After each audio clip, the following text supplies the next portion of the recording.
Pascal Paradis. Et je me présente également Kim Garbugli. Donc, avant d'aller un petit peu plus loin, laissez-nous le plaisir de nous présenter.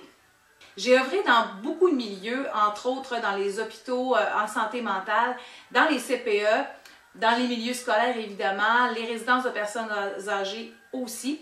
Plus récemment, j'anime des groupes de psychoéducation pour des adultes qui ont une problématique particulière en santé mentale, que ce soit au niveau de la dépression, du trouble bipolaire, du trouble déficitaire de l'attention, où on donne aussi des groupes d'intérêt plus généraux comme ceux sur la gestion du stress. Hein, évidemment, des fois, on a l'impression d'avoir plus ou moins d'outils pour travailler avec ces problématiques-là. Donc, le but de ces groupes-là, hein, c'est pas de protéger puis d'envelopper la clientèle, hein, c'est de leur fournir des outils, en fait, de leur faire prendre conscience de leur coffre d'outils intérieur et de leurs propres ressources pour tendre vers leur établissement. Donc, c'est la majeure partie de mon travail. Bien, moi, de mon côté, la vie a fait en sorte que j'étais une personne très curieuse. Et puis, je me suis intéressée très rapidement, très jeune, au voyage. Et c'est ce qui a fait en sorte que je suis la personne que je suis aujourd'hui. Donc, en voyageant, veux pas, j'ai eu à travailler avec des gens de partout dans le monde, avec différentes cultures, différentes façons de voir les choses, et j'ai adoré ça. Donc, c'est ce qui m'a justement amené à avoir beaucoup d'intérêt pour ce qui est de l'humain. Donc, j'ai eu à faire beaucoup de croissance personnelle, j'ai eu à travailler aussi dans le domaine de la coordination d'événements, j'ai fait aussi des conférences dans les écoles, j'en ai fait dans différents lieux, qui justement fait en sorte que toutes ces expériences-là de vie ont fait en sorte que je me suis vraiment pris le temps pour l'humain et de découvrir exactement de quoi nous sommes bâtis. Alors, ma chère Kim, tu sais, notre alliance, en fond, elle s'est créée à cause qu'on avait une vision, dans le fond, bien commune à nous deux. Effectivement, de par nos expériences de vie, on s'est dit, il me semble que d'aider les gens à développer leur plein potentiel, c'est la clé, finalement, pour une société qui est saine. Exactement. Puis on parle bien du potentiel émotionnel. Êtes-vous d'accord pour dire que chacun d'entre nous, là, on a notre propre bagage? Puis quand je parle de bagage, là, je parle de notre personnalité. On vient tous avec différentes qualités, différents défauts. On a aussi notre tempérament. On a aussi nos expériences de vie qui diffèrent d'une personne à l'autre. Ensuite de ça, évidemment, il y a l'éducation. L'éducation, vous avez des parents, vous avez l'éducation aussi qui peut venir de l'école, vous avez des gens qui vous entourent. Ça peut être les voisins, tout ça, la famille proche. Tout ça aussi font partie de votre bagage.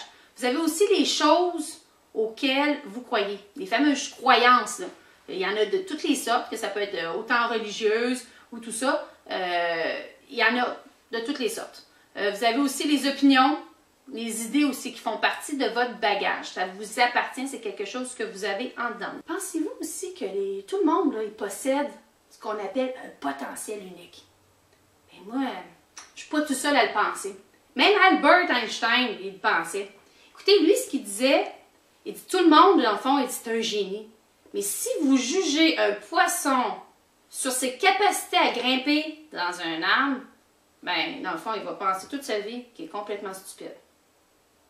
Hein? Donc, on s'entend que le potentiel est différent d'une personne à l'autre, puis ça, il faut respecter ça, ça fait partie de la vie. Puis, dans le fond, pensez-vous, vous autres, là, que vos jeunes, là, ils méritent d'être mieux outillés pour faire face aux différents événements de la vie? Ben, moi, je pense que oui. Puis, je ne suis pas toute seule non plus à penser comme ça. Kim aussi est bien d'accord avec moi de dire, écoutez, il faut que les jeunes soient outillés à passer à travers les choses.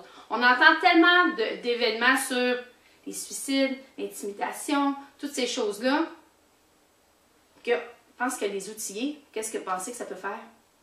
Simplement améliorer leur vie. Donc, nous, c'est vers ça qu'on se dirige.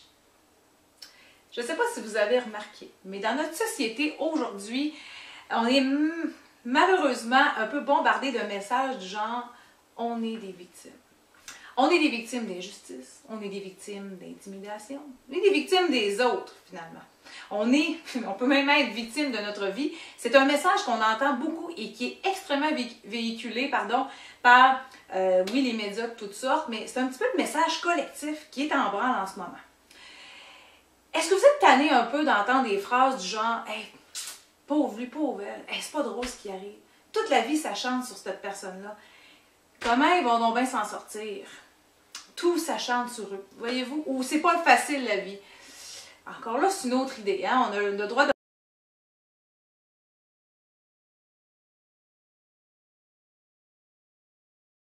Mais quand on regarde tout ça, le rôle de victime, ça implique quoi selon vous? Si on regarde ça globalement. Quand on joue le rôle de la victime, bien, ça implique que les autres sont responsables de nos malheurs.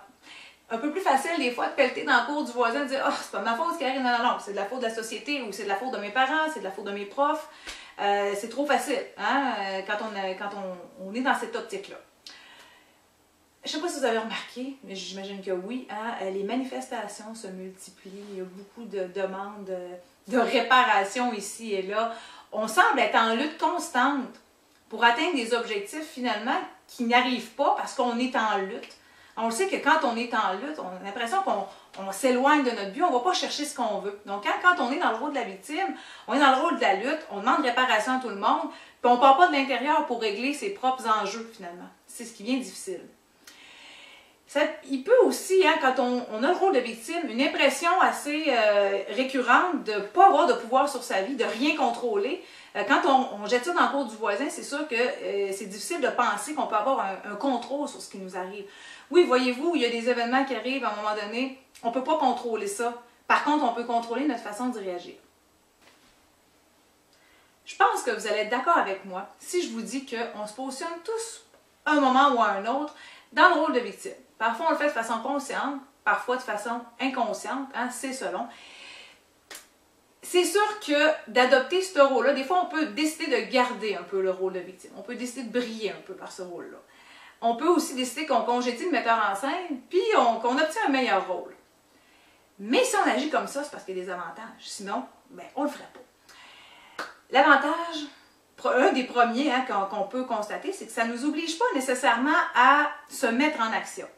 Quand on pèle un peu nos problèmes dans le cours du voisin, dans le cours de la société, dans le cours de nos parents, ça ne nous oblige pas à agir non plus. Hein? On se dit, ben, comme c'est de la faute des autres, ben, c'est à eux autres de changer et c'est pas à moi. Okay? C'est un petit peu, c'est comme de rester un peu dans nos vieilles pantoufles en se disant, ben, de toute façon, c'est comme ça, je subis, je peux rien faire pour ça. Un des deuxièmes, c'est que, un deuxième avantage, c'est que l'attention est centrée sur nous. Hein? On a de la compassion d'un peu tout le monde. On a les phrases qui sortent, comme je vous disais tout à l'heure, pauvre toi, hey, c'est pas drôle, hein? Toi, la vie n'est pas facile pour toi. Hey, je te trouve donc bonne, en tout cas, de vivre tout ça. Donc, l'attention est dirigée vers nous, fait que ça peut apporter un certain réconfort. C'est un avantage qu'on a d'une certaine façon. Ça peut aussi amener l'avantage que, ben, on sent qu'on fait partie de la gang. On se garde, là, quand les manifestations, là, justement, se mettent en branle dans la rue, sentir qu'on fait partie de la gang, qu'on va manifester avec tout le monde notre désaccord, notre désapprobation, on sent qu'on a un sentiment d'appartenance qui est particulier. Ce que je dis ici, c'est pas qu'on arrête de demander des choses dans la vie. Par contre, ce qu'on sait, c'est que plus on est en manifestation, en lutte, puis on décide de jeter ça dans le cours des autres, on ne travaille pas sur soi. Puis nous, on est la première personne en réalité sur laquelle c'est utile d'agir, c'est sur soi en premier, avant d'agir sur l'extérieur. Je ne sais pas si vous êtes d'accord avec moi, mais nous, on va un peu dans ce sens-là. À première vue, ça a l'air super avantageux comme ça, là, de tenir le rôle de victime. J'en ai nommé quelques-uns, mais en contrepartie, il y a beaucoup d'inconvénients qui viennent avec ça, qui sont tout de même considérables quand on y pense. Le sentiment d'impuissance accompagne le rôle de victime. De savoir, ben écoute, moi il m'arrive ça, j'ai pas de pouvoir, je peux rien faire. Donc, on ne peut pas avoir un sentiment de contrôle et de pouvoir sur sa vie. Il y a des pensées négatives qui sont récurrentes, finalement. Le petit hamster, moi, que j'aime appeler, qui tourne en boucle, les préoccupations, la rumination, comme j'aime l'appeler parfois, c'est pas très positif et ça nous amène à se sentir émotionnellement plutôt vide. L'énergie n'est pas au rendez-vous, évidemment. Si on est en lutte constante, on a l'impression de ne pas avoir de pouvoir, ben, c'est sûr qu'on n'a pas l'impression d'avoir de l'énergie pour aller de l'avant à ce moment-là. Notre situation, ben, souvent, elle ne va pas changer, ou même dans le pire des cas, elle va empirer. Donc, on ne va pas améliorer notre situation de cette façon-là en tenant ce rôle-là. L'estime de soi, évidemment, elle va être pauvre. On s'entend que se trouver des points forts dans ce temps-là, c'est un petit peu plus difficile. Puis, ben, face à sa vie en général, il va avoir une insatisfaction qui peut être... on peut être satisfait de certains aspects, mais pour la plupart des aspects de notre vie, bon, on ne sera pas content. Justement, comme je le disais, bon, on va chercher réparation, puis on va chercher ailleurs. Selon vous, avec ce que je viens de vous dire, est-ce que ça serait le temps de congédier le rôle de la victime ou pour commencer du moins lui donner une job à temps partiel? Kim, là, vient juste de vous parler de la victime. Mais écoutez, dans le fond, nous, ce qu'on a fait, c'est un montage de 3 vidéos. Donc, le premier que vous venez de voir est la victime. Évidemment, nous, on ne voulait pas rester sur cette note-là. Donc, on a fait une autre deuxième vidéo qui, si vous désirez, en vous inscrivant, vous allez pouvoir le voir. Et puis, dans le fond, dans la prochaine vidéo, ben, on va faire parler d'un autre sujet qui est le gagnant intérieur. Dans le fond, le gagnant intérieur, on va vous donner un petit coup de main, vous dire c'est quoi exactement le descriptif qu'on lui a accordé. De plus, on va donner aussi le côté, c'est quoi les inconvénients, c'est quoi les avantages d'être un gagnant, dans le fond de son gagnant intérieur. Et puis, suite à ça, dans le fond, si vous voulez avoir accès à cette vidéo, on vous inviterait simplement à inscrire votre nom ici-bas, avec votre adresse courriel. Si vous avez un commentaire, n'hésitez pas à l'inscrire, ça va nous faire plaisir de vous lire. Et puis, avant qu'on se quitte, j'ai une petite épitaphe de Dalai Lama qui nous dit que en réalisant notre plein potentiel et en ayant confiance en nous-mêmes, ben, nous pouvons construire un monde meilleur. Bien, sur ça, on vous dit, on se voit de l'autre côté.